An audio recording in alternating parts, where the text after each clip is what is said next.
네, 여러분 앞에 한 달 만에 설교합니다. 한 달 만이라서 설교를 잘해야 되는데 걱정입니다. 오늘 말씀 너무나 잘 하시는 말씀이죠. 예수님께 중풍병을 앓는 환자를 데려왔는데 너무나 사람이 많아서 어떻게 했습니까? 지붕을 뜯어내서 예수님 앞에 환자를 보게 했고, 예수님께서 아까 우리 목사님 말씀하신 대로 질병뿐만 아니라 죄까지도 용서해 주시는 그러한 은혜를 베풀어 주셨음을 우리가 본문을 통해서 알 수가 있습니다. 그런데 결과론적으로는 예수님께 칭찬받고 병이 낫게 되고 죄사함까지 받게 되는 아름다운 역사가 이루어졌지만, 이것은 상당히 황당한 행동이었습니다. 여러분, 사람이 많다고 그 남의 집에 들어가기 위해서 여러분 그 남의 집을 파손하겠습니까? 물론 이 당시의 가옥 구조는요 지금하고 달랐습니다. 그 당시에 그 예수님 당시의 가옥은요 그 옥상이 평평했어요. 가지에다가 흙을 이겨가지고 평평하게 만들었습니다. 그리고 그 옥상으로 올라가는 길은 집 바깥에 있었어요. 그래서 사람들은 그 지붕 위에다가 뭐 물건들을 말리기도 했고, 또 객실, 이렇게 침실용으로도 손님이 왔을 때 제공하는 그러한 공간으로도 활용을 했습니다. 흙과 나무로 만들어졌기 때문에 그 지붕을 뜯어내는 것도 우리나라 가옥 구조보다는 훨씬 쉬웠습니다. 그렇지만 조금 더 들어봐도 이렇게까지 할 이유가 별로 없었고, 지붕을 뜯어내는 것은 상당히 황당했다고 할 수가 있습니다. 왜 그러느냐? 첫 번째, 여러분, 지붕을 뜯어내는 것이 우리나라 가옥 구조보다 쉽다 할지라도 그것은 그 집의 주인에게 재산상의 피해를 입히는 과격한 행동이었습니다. 여러분, 누가 허락도 받지 않고 여러분의 집에 지붕을 뜯어버리면 기분이 좋을 사람이 어디가 있겠습니까? 기분이 안 좋은 그러한 행동이었습니다. 두 번째, 아까 우리 권 목사님 말씀하신 대로 지금 많은 사람들이 모여들었어요. 그 당시에 명강의, 예수님을 통해서 들려지는 하나님 나라의 복음을 듣기 위해서 집 밖에도 많은 사람이 모여들었습니다. 그런데 그 예수님의 명강의를 중단하게 하는 행동이 이 중풍병자의 친구들 때문에 이루어진 겁니다. 집안에서 사람들은 예수님 말씀을 듣고 있는데 위에서 부스럭 소리가 납니다. 그러면서 흙먼지가 납니다. 뚝딱뚝딱 지붕을 부시는 소리가 납니다. 그러면서 이 지붕을 뜯어내는 그러한 흙먼지가 떨어집니다. 집중해서 예수님 말씀을 듣고 있었는데 사람들은 어떠했을까요? 황당했을 것입니다. 예수님의 말씀 강론은 중단이 되었을 것입니다.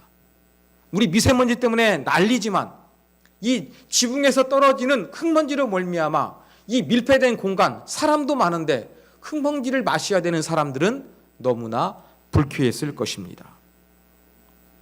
여기에 한 가지 더 생각해 볼 요소가 있습니다.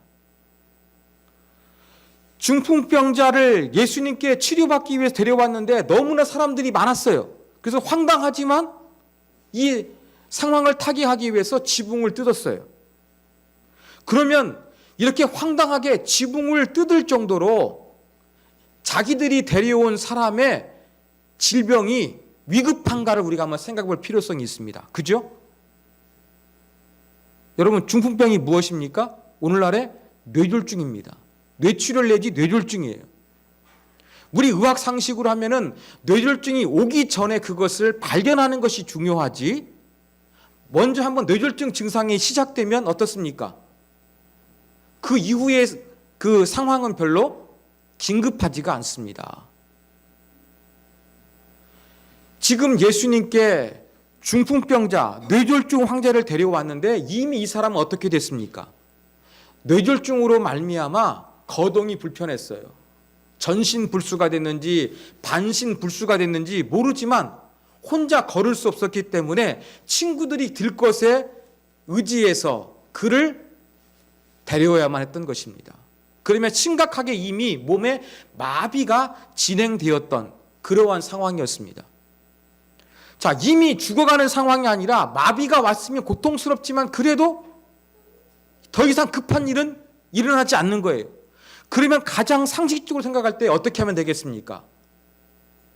중풍병 걸린 친구 마비가 됐습니다. 데려왔습니다. 사람이 맞습니다. 가장 상식적으로 생각하면 어떻게 돼야 되느냐? 기다리는 거예요. 예수님의 명강의가 끝나도록 다른 사람을 배려해서 기다리는 거예요. 그죠? 기다리면 되는 거예요. 그리고 많은 사람 돌아간 다음에 급한 게 없으니까 사람이 없을 때에 예수님께 예수님, 내 친구를 데려왔는데 너무 사람이 많아가지고 이 시간까지 제가 기다렸습니다. 내 친구 좀 살려주십시오. 부탁드립니다. 이렇게 공손하게 예수님께 부탁해도 예수님은 거절하지 않고 그의 병을 고쳐주셨을 것입니다. 그런데 이 사람은 어떻게 했습니까? 상식적으로 행동하지 않고 뭐가 급했는지 사람이 많으니까 막 남의 지붕을 뜯어버렸어요. 왜 이렇게 과격하고 왜 이렇게 급하게 행동했던 것일까요? 우리는 그 이유를 한번 생각해 볼 필요성이 있습니다. 무엇이 그들로 하여금 가만히 있을 수 없이 지붕을 뜯어내게 했겠습니까? 그들의 마음 가운데는요, 내 친구를 데려오면 예수님께서 고쳐주실 것이라는 강한 확신이 있었고, 이 확신이 너무 강했기 때문에 그 언제 끝날지도 모르는 예수님의 강의를 마냥 기다릴 수가 없었던 것입니다. 분명한 확신, 불붙는 마음, 예수님은 내 친구의 이 뇌졸중을 고쳐줄 수 있을 거야 라는 강한 확신 때문에 그들은 가만히 있을 수 없었습니다. 그 확신 때문에 가만히 있을 수 없었고 2층으로 올라가 지붕을 뜯어내는 아주 비상식적이고 황당한 행동을 했다는 것을 우리가 발견하게 되는 것입니다. 바로 상식을 뛰어넘는 이러한 행동 가운데 무엇이 있었느냐? 그들의 마음 가운데는 예수님께 데려가면 분명하게 질병을 고쳐주시는 예수님의 능력, 예수님이 하나님의 아들이라는 사실을 알았는지는 모르지만 그것만은 분명히 확신하고 있다는 것을 우리가 발견하게 됩니다. 뭔가 강한 확신이 있었기 때문에 사람들의 시선, 사람들의 평가, 두려워하지 않고 적극적으로 담대한 행동을 할 수 있던 배경이 되었던 것입니다.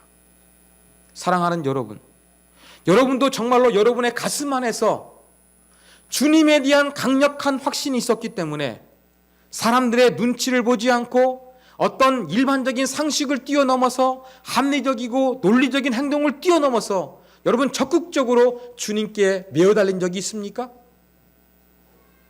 우리 안에 정말 신앙이 있다고 한다 그러면 정말로 멈출 수 없고 행동해야만 하게 하는 그런 강한 어떠한 내적인 그 충동이 여러분 안에는 작동하고 있습니까? 이런 부분들을 오늘 본문은 우리로 하여금 한번 생각해 보게 하는 것입니다. 여러분, 영국의 외교관이었던 태영호 공사가 우리나라로 이제 그 망명을 했습니다. 그래서 얼마 전에 3층 서기실의 암호라는 책을 출간을 했습니다. 저도 어떤 집사님을 통해서 빌려가지고 읽어봤습니다. 여기에 보니까 북한의 종교의 이야기가 있더라고요. 여러분, 북한에서의 종교의 의미는 무엇일까요? 노동당만 믿고 살면 잘 살 수 있었기 때문에 종교는 필요 없다. 이것이 바로 공산주의의 주장이었습니다. 그런데 이제 남과 북이 대화가 시작되니까 남쪽에 있는 사람들을 북측에 있는 사람으로 이용하기 위해서, 즉 남측에 있는 종교인들을 자기 편으로 이용하기 위해 가지고 무엇을 하느냐? 1988년도에 평양에 여러분 잘 아시는 봉수교회와 장충성당을 짓게 됩니다. 그래서 우리 북한에도 종교가 있다, 이걸 보여주고 싶었던 것이지요. 그러면 이 종교 활동을 유지하기 위해서는 무엇이 필요합니까? 성직자가 필요하고 신도가 필요하겠죠. 성직자는 당에서 자기들이 말 잘 듣는 그러한 사람을 대충 교육시켜가지고 임명하면 끝이에요. 그런데 이 종교 활동하는 가짜 신도가 있어야 되잖아요. 이것을 이제 어떻게 할 것인가? 이 북한의 그 노동당에서 고민을 했습니다. 그러다가 이 봉수교회와 장충 성당이 있는 근처 사람들, 특별히 여자들을 중심으로 이제 그 주일날, 일요일에 종교 행사에 참여하게 했습니다. 좋아했을까요? 아니에요. 다 싫어했어요. 쉬는 날 또 북한에 대해서 이렇게 사상 교육을 받아가지고 종교가 필요 없다고 했기 때문에 이 종교 활동에 그 동원 대상이 되었던 여자들이 대부분 전부 다 가기를 싫어했습니다. 너무나 사람들이 안 나오니까 출석부를 만들었습니다. 그런데도 빠집니다.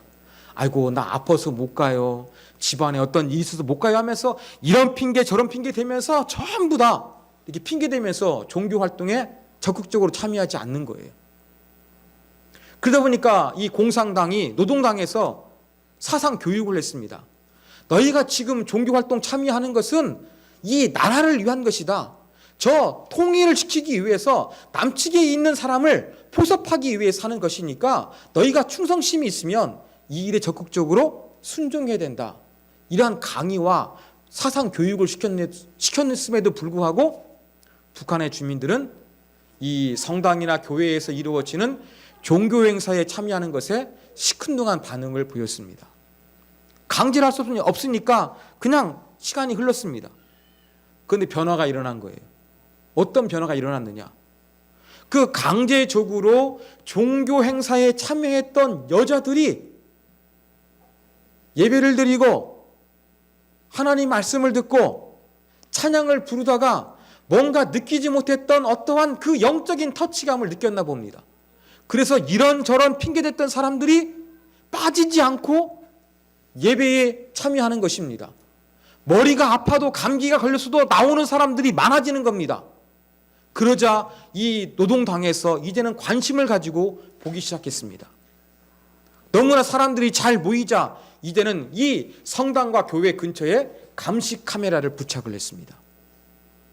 그랬더니 어떤 현상이 있었느냐? 교회 담벼락 옆에 젊은 남자들이 서성거리는 거예요.